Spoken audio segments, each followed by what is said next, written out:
Dit is de podcast van Omroep Friesland. Noordewien. Met Willem de Vries. Kom verder.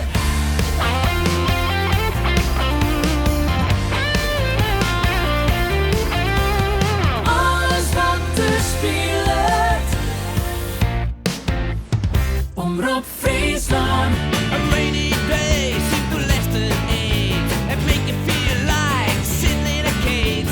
But you know it won't last all the time, 'cause after rain there's a sun to shine. Yeah, today I got a rainy day blues. Yeah, today I got a rainy day blues.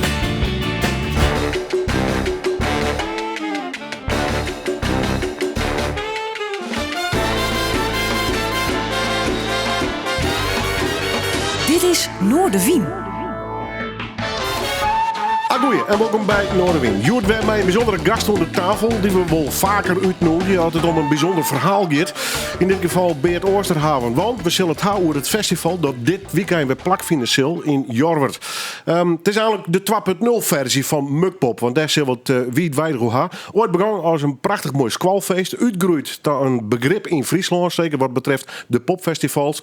Toen was het even stil en nu is het heroprichten. Van de week hebben we nog een mooi verhaal gehoord bij een van de oprichters van dit festival. De naamjouwer, Frans Kingma en bij Beert Oosterhaven geven we dus eigenlijk de skiertjes zien van het Mukpop Festival. Beert, mooi is de best, welkom. Ja, fijn dat we even zien hoe geer kennen willen.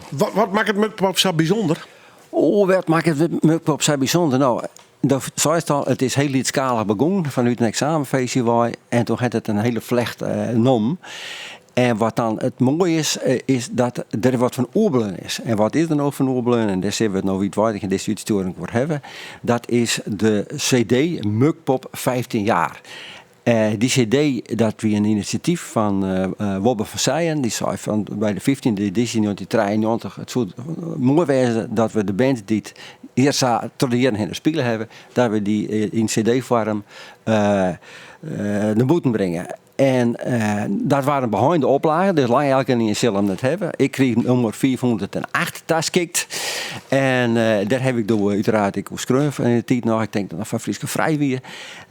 Nou ja, en het mooie is, als je zo'n CD hebt, dat jou een beeld van de hele skiertnis van de Friese muziek, zat die dan op Mukpop programmeren waard.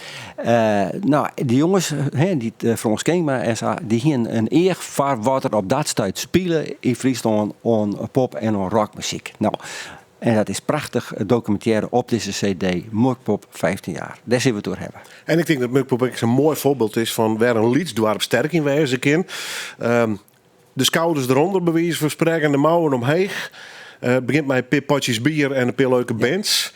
Moet je me oren horen, gezond verstand brengen, broeken en echt nog een beetje smaak van muziek hebben. Ja, dan komt het een heel eind dus. Ja, dan komt het een heel eind. En wat ik, dat heb ik al vaker gezegd, wat opmerkelijk is, dit soort festivals zoals Mukpop, maar bij dan in Welstrip hebben we dan Loekrock. Maar heeft ik volle grote zelfs Oerrock in Oerterp. Het ben altijd dwarpen en omjouwingen dat dus zit die wat met de hand kennen. Die weten hoe je een replaten komen maken. Die weten hoe je dingen installeren maken. Die weten hoe je met techniek omgaan maakt. Nou, dat soort dwarpen werd doorgezeten. Daar, en dat is met Jorwert dus ik zei, daar komen zulke festivals te staan. Ja, en dat tekent ook wel een beetje de kracht van het Friese platteland, denk ik. Hè? Het is we hebben het altijd over Meerskip en Meerskip in Friesland, maar ik denk dat dit echt een voorbeeld is van Meerskip zin, want Mukpop, de eerste 15 jaar, dat waren terug een vreugdeploeg organiseren, maar wat nou weer, zo'n 2018 werd helemaal gespeeld, dat is weer een jongere vreugdeploeg die ik weer mal koordenskouders eronder zet. Ja, maar dat vertelde Frans van de week nog, zei van nou ja, mooi dat Mukpop trollibbert. Hij had er ook wat afstand van. Dus hij gaat lekker met een potje bier aan de bar staan. Ja. Dus dat is ook wel weer een mooi verhaal. Maar zei, wat me juist zo goed doet, is dat het weer een nieuwe generatie vrienden binnen misschien. Ja, nou ja, dat is dus dat meer skippelijke. En ja, Jorwert is vanzelf ik bekend van dat die op een losspel wat er altijd al is en zo. En dan het is correct of genereren de lui die dat organiseren, ik weer ben, die ik weer wat wollen. En nou, want het is zelfs geen zin geen kuur op zo'n festival te organiseren. Dan word ik me al die dingen die nodig heeft. Dan krijg je aardig wat huiswerk mee van de al je gemeente, hè? huiswerk en al je regelingen. En dan moest oerlang voldwan en zo wat hinder. Nou ja, dat levert dan per saldo een prachtig festival op. En wat wij als volkers van de cultuur mooi vinden is van, ja, wat voor bands hebben we er spelen en wat is er maar baat bij die bands. En is er ook nog wat van Oer? Nou ja, er is wat van Oer. Er is een prachtige CD van Oer, al is die dan in vrij behind oplagen verschijnt. Ja, want kijk, het idee dat bijvoorbeeld als je naar Greenslaan en de Drenthe, daar is een enorme plattelandscultuur, maar Ja. net op deze wijze heb ik het idee. Nee, dat is, daar heeft ze zelf ik wel de festivals. Hè. Als nog heeft daar in de Zwarte Cross, dat is zelf. Dus ik liet begon dat. Dus ik dacht, wat heel groots is dat uitgroeit. Ik denk dat ik op het platteland daar in Achterhoek wel dit soort initiatieven heeft. Maar Friesland zit er altijd een component taal bij. En dat hebben we dus nou haast in die act die we hier nou behandelen. Daar zit alweer weer Frieske talige acts zitten erbij. Nou ja, dat jouwt al een soort van bon om zulke festivals heen. Het is wat van diezelfde en die bands die zongen dan van groot part ik nog in eigen taal. We begonnen net met Friesk, maar met Engelstalige muziek van de band Fuck. Bist toen nog de naam uit de holle werd het versteerd? Ik Ik heb het hier eventjes opgekund, want volgens mij is het Freaking Underground Corporation.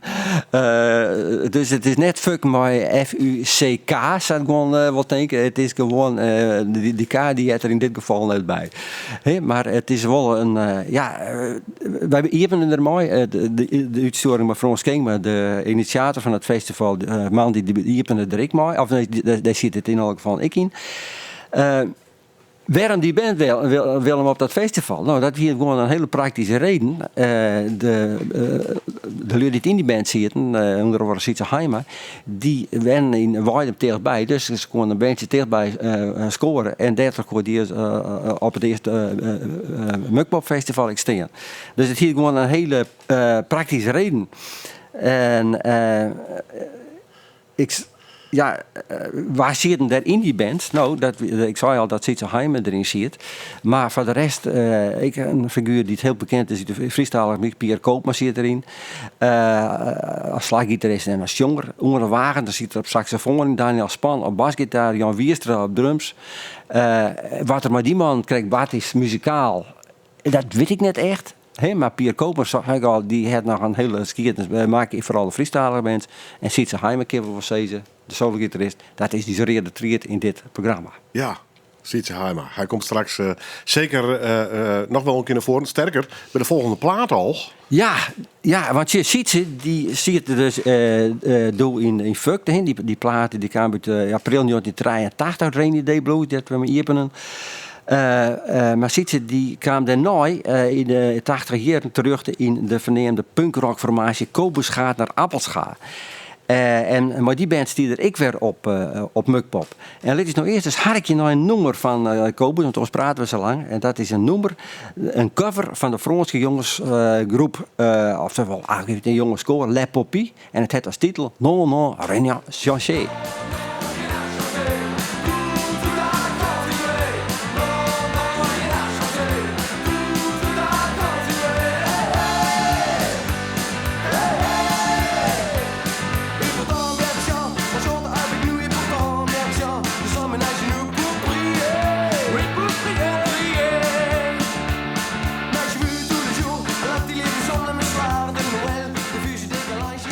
Ja, je kunt haast een Kobus gaat een Appelscha hit nemen. Toch weer een liend nummer. Non, non, rien changé. Maar ik moet zeggen, in mijn eigen jeugdherinnering vond ik deze eigenlijk nog leuker dan het origineel tussen scrapjes. Want ik moet zeggen, de Poppies, ik er een heel aardig nummer van maken. Ja. Maar goed, dit is wel de herinnering aan een fantastische Frieske band. Ja. Ja, ik ga hier even nog een paar platen. Ja, daar had je nog wat meegenomen, hè? Ja, gewoon, welke platen ben dat? De ene, dat is The World According To. Want die platen, al die platen van Kobus, daar zie je het woord world zit erin. En ze heeft jou maken, even zien, ik weet het hier zo hoe deze heet. Maar Kobus, om even waarom te komen op een skiertens van de band. De band werd opgericht in 1984 door Menno Bakker. En die groep die wie winnelijk een afsplitsing van de pinbaskets. Dat de letteromroep Friesland presentator Erik Enema ook in ziet. En Kees Dijker en Reinder Kerkhoff waren de gitaristen van Kobus. Jan Seuniga weer de bassist en Gilbert Terfstra, die ik al een hele verliezen had in Brikkebeck, dat weer de drummer. In de maart van 1990 werd gitarist Reinder Kerkhoff vervangen door onze retreat van Joert Sietse Heima. En met Sietse in de bezetting brengt Kobus nog weer een cover, namelijk Cocksucker Blues van Rolling Stones uit. Mijn verschenen ooit in 1988, dat is het jaar dat de band ophoudt, 4 LP-albums van Kobus, alle mooi, het werd World erin. En dat hele oeuvre dat komt dan in 1998 uit op het 3-CD-album Today Appelscha, Tomorrow the World. Alweer World erin, daarin zei wat mooi, dat moest erin zitten. Dus dat hele oeuvre dat is ik op een 3-CD verschenen. Dat wie dus Kobus gaat naar Appelscha, maar een orenband, dus Kobus had ik maar zit in de bezetting op Mukpop spelen. Maar een heel bijzondere band op Mukpop wie het Friestalige Reboelje. Opricht in 1987 en opdoekt in 2003. En Reboelje wie theatraal, eigenzinnig, explosief en inbannig. De band, maar als frontman Marius de Boer, dat wij het na de muziek nog even wat waardiger hebben zullen Willem. Die bestaat uit Dirk Hogendarp gitaar, Tierde Lanting solo gitaar, ondertussen ik al verstaan. Tjerk Boortsma basgitaar en blaasinstrument en Robert Reitsma op drums. Maar dit is nou eerst eens harkje naar zo'n typische Reboelje nummer van de Mukpop CD. En die hier is uit 1991 het nummer Zieleziek.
Een mooi nummer, Zieleziek, natuurlijk van Reboelje. We draaien het omdat we Joert stilstaan bij het Mukpop Festival. Dat dit weekend we houden wordt in Jorwert. Ik neem maar even de 2.0 versie. Want we doen het vooral waarom in de tijd van de 1.0 versie. Dat Mukpop echt wel een begrip wie in Friesland. Ik weet er persoonlijk een heel soort van. Wij weer in dezelfde rieten dwaande met het Waterrak Festival. En dat ramt ik regelmatig. Hoe is nog mijn mukkers. Frans King, maar die we eerder in de weekend nog jaren litten ha. Hoe zien verhaal en zien versie van het Mukpop verhaal natuurlijk. Bij Oosterhaven, met hem ging ik Joert door de skiertjes en dan kwam ook maar dit nummer, Reboelje. Ja, daar had een proto met Reboelje. En ik ondergetekende ben hier met mijn broer, Big Apple Management, hier we Bert de Vries heel wat annex wist ik mijn periode van Reboelje.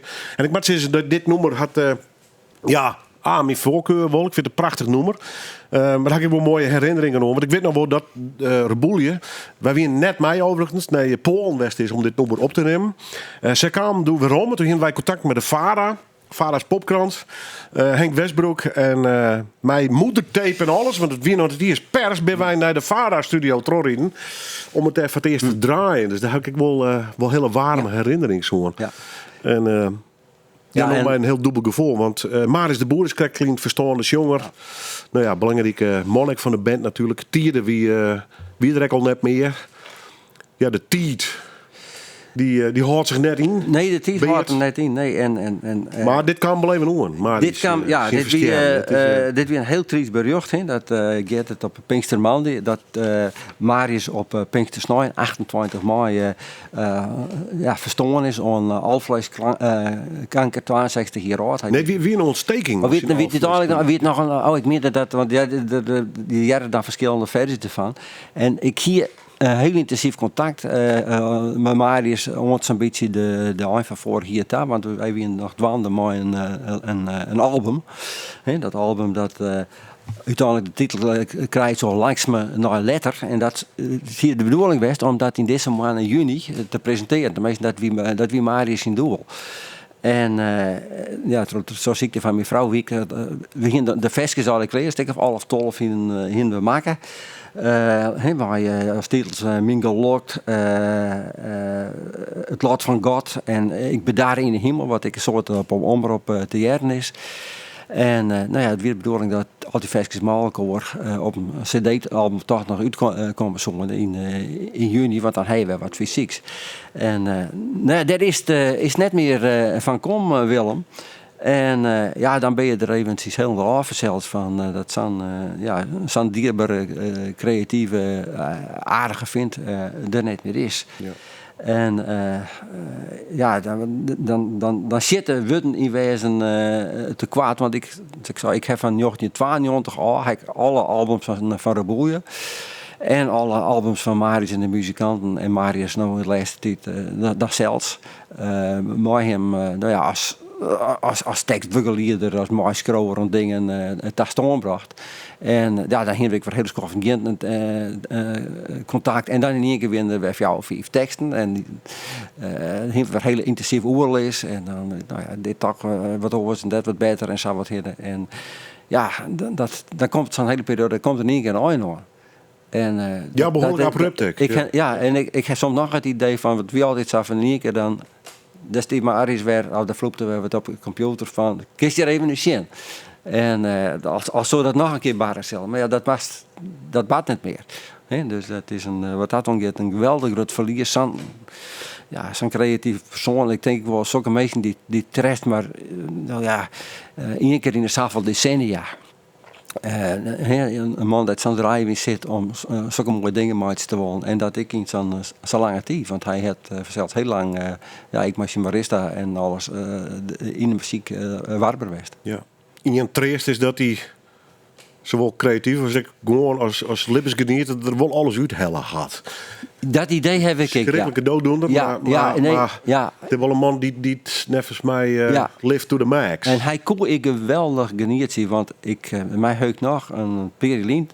Toen hier Zaak Hilkema, die hier een liedje cd maken, Heegsterp, misschien Kirstenbol. En die waren presenteren in het Neushoorncafé.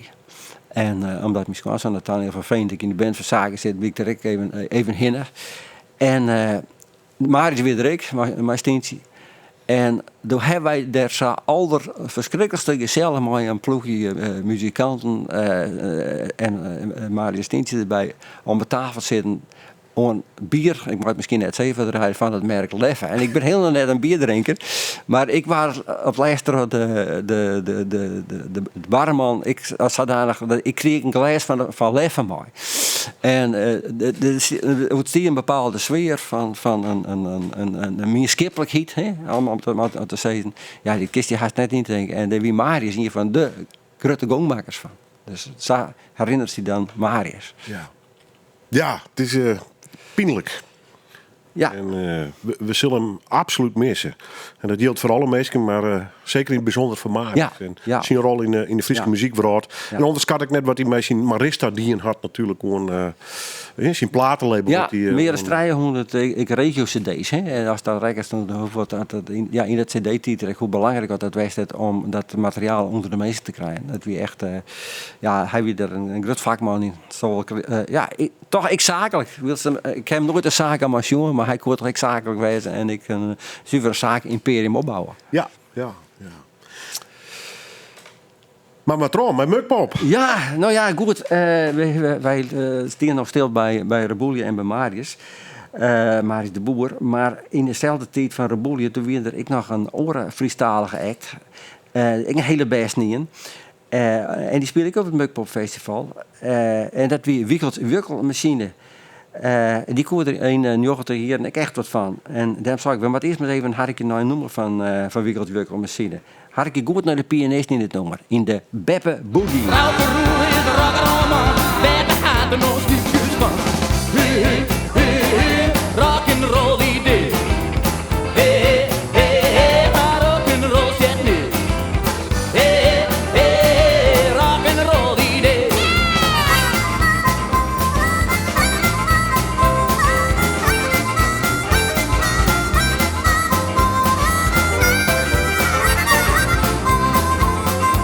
Geen bril, geen gel, vet op hier laak.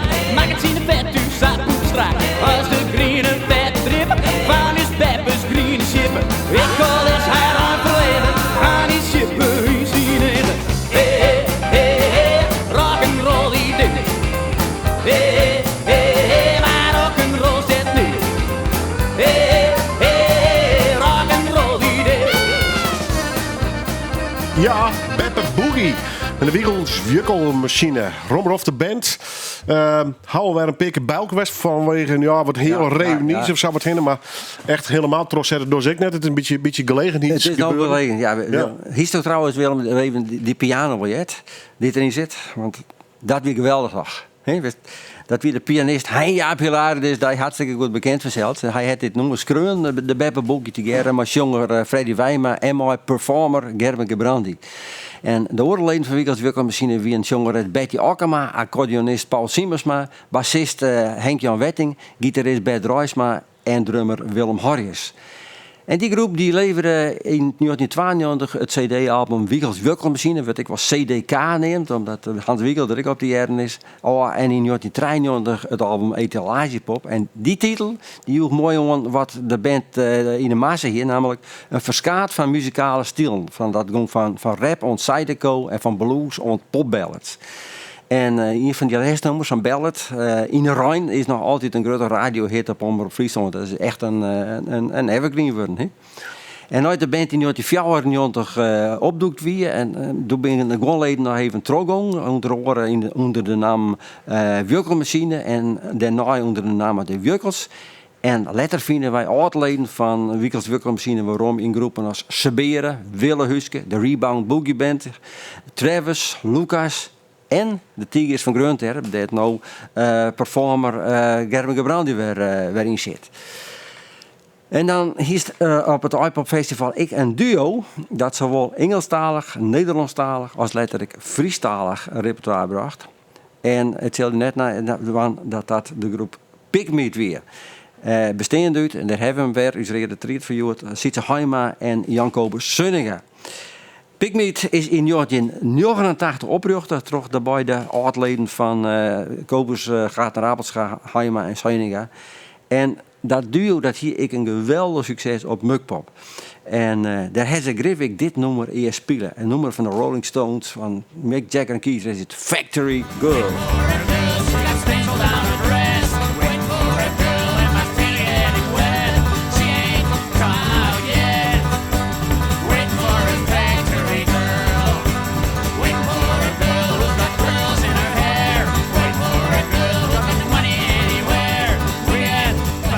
Illuster duo. En we hadden er nog steeds mee een heel soort plezier. Nee, Pigmeat.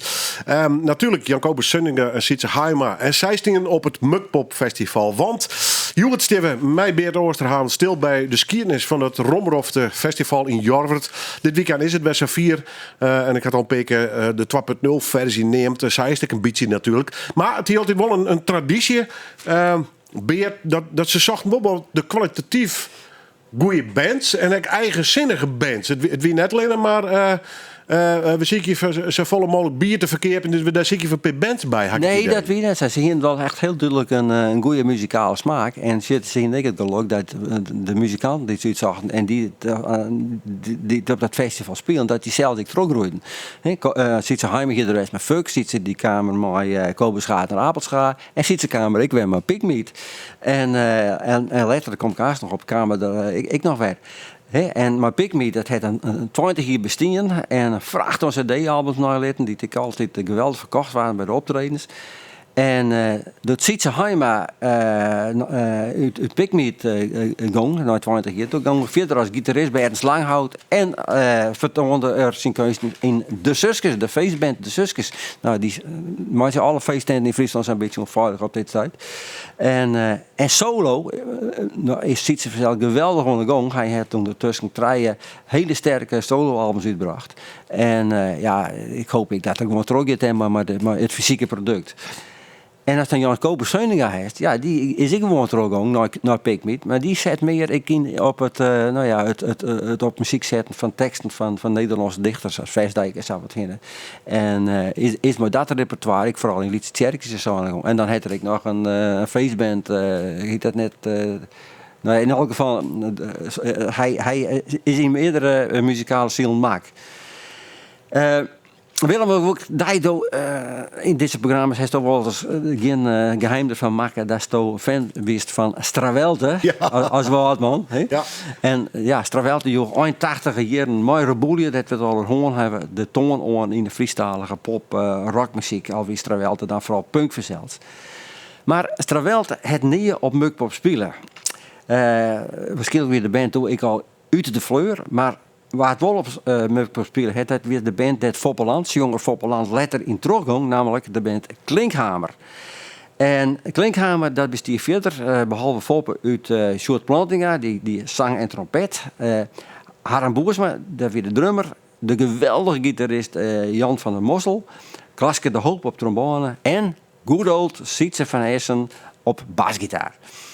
En Klinkhamer die hier zowel het Engels, het Nederlands als het Fries als viertal van haar teksten. En het Fries dat wordt gebruikt in haar nummer op de Mukpop CD dat wij duurder hebben. Winter 29. Ja, en voordat we dat draaien kunnen, Deun van Seun, wie de band van Jan Koop. Ah, dat wie ik zei. Ja, ik maar weet toch even ja. ik kon er net opkomen. Nee, nou, kijk daar eigenlijk nog eens souffleren. Ja, Vind ik geweldig. heel mooi. Ja.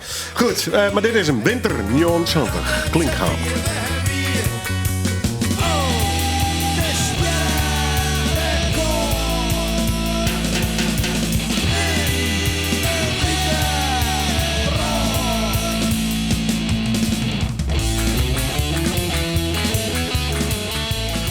Winter 29, Klinkhamer. Fantastische band trouwens. Een van de betere bands vind ik uit de historie van Friesland. Ja. Technisch een stuk beter dan Stravelte, had ik het idee. Ja. Dit week wel een mooi statement wat dat onbelangrijk. Ja, Foppeland zo zei ik eigenlijk dat in Klinkhamer hier de beste muzikanten omheen. Ja. En dat weer vooral ik een verdienste van Jan van der Mossel, de gitarist die erin zit. Maar Klinkhamer, Willem, die had in de jaren 1992, 1994 en 1996 3 keer een CD-album uitgebracht. En de band speelde ik in heel Nederland. Op allerhande locaties wint in Nederland te vinden. En in 1997 toen we het dier met de band. En later had de groep nog wel een paar keer Krekker Stravelte een reunie optreden doen. Maar in 1997 wie dus de eind van Klinkhamer. En dat Willem winnen dus de 6 oorspronkelijk Friese bands die tussen 1979 en 1993 op het Mukfestival bij Jorwert spelen hebben. Dat hebben we meer west, maar dit zijn de bands die op die Mukpop CD uit 1993 die er van opbloeien is te jaren binnen. Hoeveel edities bist u zelf west? Ja, dat zit ik je vertellen. Ik heb op net 1 editie van Mukpop West. Bist je nog nooit bij Mukpop West? Nee. En waar kwam dat van? Om in diezelfde snoren dat Mukpop oprichten waard en heel het groter waarde zijn. Toen zetten Augie en ik u in de band. En wie het gewoon een praktische kwestie, als ik eerder heen moest, dan moest ik altijd moest er oppasszacht worden. Dus ik heb er nooit west, maar ik heb er zelf een hele soort van jet. En uit de literatuur is een heel soort gewaar te winnen over de prachtige sfeer van het festival. Dus dit is echt een uitsturing die ter stond komt is op basis van banen onder zich zijn, maar zonder dat ik er zelf bij bestel. Maar ja, die bands die er al eer jaren lid hebben nota, ja, die heb ik zelf weer te vaak al eer live jongen. Dus, Waar we absoluut nog even naar voren, maar is natuurlijk naar voren Hellimat is de naamgevers. Frans Kingman, die had ik nog een prachtige rockcafé hier in de oude café Mukkers, ja. Het is een beskierd man, het is een horecaman. Ja. Maar Ik wil wel zijn stempel in die zin op de Friese muziek wat zetten. Ja, als je hij is hier van zo'n soort mensen voor ons king, maar die moest hebben. Ze zat er helemaal bemonsteren hier bij het iPop Festival om zulke zaken verder te krijgen. Met meesten wijzen die het hoek houden, zeg maar. Die zeggen we dit hier een festival horen je door wat weer en dan de flaters die we maken, daar leren we het. Nou ja, en ik weet hoe zij iets deel te zetten. Aan het begin van het programma ook al een beetje ik gewoon weten van waar ik een per riplaten bij welk podium maar ik deel zegt. Ja, het is heel simpel. De bierpompen moeten sluiten. Ja, en maar de taal van de leveranciers praten. Hè? Want uiteindelijk gaat het er ook om dat ze op een bepaald moment dat er financieel een beetje van oerhaast. En dat we in het lijst maar Mukpops af. Van toen gingen we naar de peren. Waar een meerdagsfestival voor mij. En dat ging financieel net helemaal goed. Ja, toen houdt het in 93 op. Hè. Ja. Maar dat in 1993 wel, dat het wel een blik in die, toen heeft het al een pikken. En dat was net de definitieve eind van Mukpop. Want in 2018 werd de man van het allereerste begin, wanneer moest krijgen, voor ons ging maar het plan op om na 25 jaar blijft, weer eens een Mukpop te organiseren. En hij deed dat together met Jorrit Maansma. En Jorrit Maansma, dat was de zoon van Frans in grote kameraad van in de tijd Its Maansma. En die al in 2000 zo'n spietige nog verstaan is. En Its was dus de initiator van het eerste Mukpop Festival. En een man uit de begintijd. En op 218 editie, dus na 24 jaar, spelen de bands Fuck voor het Jarrelitten, die we speciaal voor de gelegenheid weer bij komen. De Mop, de Voskos en als afsluiter de Suskes van, en daar hebben we weer, Sietse Heima. En zij heeft Sietse Heima dus een heel soort muzikale sporen te lezen op het Mukpop Festival. In 2009 was het festival ik weer houden. En in de jaren 2020 en 2021 kon het zelfs net teruggaan vanwege de corona. Maar in 2022 weer de weer een editie. En hetzelfde geldt voor morgen, nou sneun, 24 juni. Want dan wordt de 19e editie van Mukpop gehouden. En dit keer maar als headliner het duo, de Hoendekop. Dat zijn Emiel Stoffers en Jeroen Seinstra. En de band De Meesters van Jelle B. En verder hebben ze dan nog wat coverbands zoals Het Brandweer, de Black Ravens, Borough Grooves en All Star Reggae. Dus weer een prachtig mooi vol festival. En ik zou zeggen, jongen, ik heb er nog nooit geweest, maar ik zou zeggen, en altijd collega's niet hier, dan hier ik er weer heen gaan. Maar je moet draaien heen, het is wel prachtig. Nou, dan kun je zelf de fiets pakken. Ik kan zo de fiets pakken, ja. Ja, als riep Jorrit, hoe lang stond het bij? Nou, dat is het wel. Dat is een jaloerke fiets. Ja, en waarom reis oorloeren, maar maar rekenen. Nou ja, dat was dan niet tankst zelfs. Ja, het is er wel. Maar we zijn er nog net, want we gaan nog een plaat draaien en daar zit ik wel weer een verhaal omheen. Want Hallo Vendraai doe ik dan niet eens op. Ja, de eerste 15 jaar van het festival, wij hebben nou de Friese bands hebben we nog wat gedaan. Maar dan speel ik internationaal echt op het Mukpop Festival en dat vind ik net de eerste, de meesten om samen te zitten. Ken de Dulver het te spelen, Raymond van het Groenhout het te spelen, Dr. Feelgood het te spelen, de Brandos hebben te spelen. Dus Mukpop hier, ik maak tanken om Frans King, maar een heel internationaal eer. En ik zo'n grote nationale act die te spelen, dat weer de groep Hallo Venray van Henk Koorn uit Den Haag. En wij hinden het jaren in dit programma over Marius de Boer als frontman van Raboelië. Maar die Henk Koorn en Marius de Boer die zijn wel een beetje makkelijk wat te verlichten, wat mij aanbelangt. Ik ben bij de meesten, als ze in Duitsland leven zien komen, dan hebben ze wat bedachtzaams. Ze zijn restig, ze hebben zelfs super wat flegmatieks. Maar in het artistieke, het creatieve en het muzikale is een gigerballing steeds maar van lef en energie en terugzettingsvermogen. En die band van Henk Koorn, Hallo Venray, die stiet ik maar een nummer op een Mukpop CD uit 1993, dat wij dus nog verschillende nummers van Jarrelitten hebben. Maar datzelfde nummer Willem, dat wij als een rij zullen, dat is ik te jaren op de dubbel CD, het dubbelalbum 40 jaar Pinkpop Live uit 2009. Dus de band Hallo Venray, die stier op Mukpop. Maar die stie ik op Pinkpop. Dus de keer nooit gaan. Wat van kwaliteit op dat festival Mukpop. Dus ik programmeren was. En dat die bands er net voor omlezen gingen om dan een reis naar Friesland te maken. Om daar op een rijdpalen te spelen. Dus, nou ja. En omdat de versie die op de CD-versie van Pinkpop zit live is, wil ik nou maar dat noemen besluiten. Want dan krijg ik een beetje die sfeer van, stel je voor, de ondergaande zinnen, het best op een rijdpalen bij Jorwert. En daar komt juist ook deze gitaarklanken en zo'n prachtig slepend nummer van Hall of Fender, juist ook daar dan in die Frieske grijden. Het nummer heeft als titel Tuck the Man. Dank u wel. Radio.